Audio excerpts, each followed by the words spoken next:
సేవకుడా, నీవు సువార్తను ప్రకటిస్తున్నావా? మార్కు సువార్త 16వ అధ్యాయం 16వ వచనం ప్రకారం మీరు సర్వలోకమునకు వెళ్ళి సర్వసృష్టికి సువార్త ప్రకటించడి అని వాక్యం చెప్తూ ఉంటే, సేవకుడా, మరి నీవు సువార్తను ప్రకటించడం లేదేంటి? నీవు సేవకు వచ్చిన కొత్తలో లేదా సేవకు రాకముందు సువార్త చేసావు కదా, మరి ఇప్పుడెందుకు నీవు సువార్త చేయడం లేదు? నేను సేవకుడిని అయిపోయానులే, ఇంకెందుకు సువార్త చేయడం అని నీవు అనుకుంటున్నావేమో. లేక విశ్వాసులు సువార్త చేయాలి కానీ నేను సువార్త చేయడం ఏంటి అనే ఆలోచన నీవు కలిగి ఉన్నావేమో. జాగ్రత్త సుమా, నీవు ఒకరోజు ఈ విషయానికి సంబంధించి నీ దేవుని యొద్ద లెక్క చెప్పవలసి ఉంటుంది. నిన్ను నమ్మి ప్రభువు సేవకుడిగా అవకాశం ఇస్తే నీవు ఆత్మలను నమ్మకంగా ప్రభు కోసం సంపాదించాలి కదా.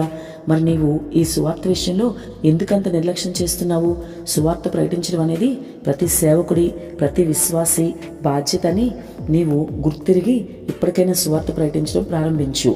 నేను రోడ్డు మీదకి వెళ్ళాలా, సువార్త చేయాలా, ఇదంతా నాకు చాలా సిగ్గుగా అనిపిస్తుంది అని ఒకవేళ నీవు అనుకుంటున్నావేమో. అలా నీవు ఎంత మాత్రం అనుకోవడానికి వీల్లేదు. ఎందుకంటే ఇంకొకరు ఈ విధంగా నీ యొద్దకు వచ్చి సువార్తను చేపట్టే కదా ఈరోజు నీవు రక్షించబడ్డావు, ఇంకా సేవకునిగా చలామణి అయిపోతున్నావు. కాబట్టి నీవు కూడా సిగ్గుపడకుండా దేవుని సువార్త ప్రకటించు. అనేక ఆత్మలు నీ ద్వారా ప్రభు యొద్దకు చేర్చబడాలని మంచి ఉద్దేశంతోనే నీ ప్రభు నీకు సేవ అప్పగించాడు.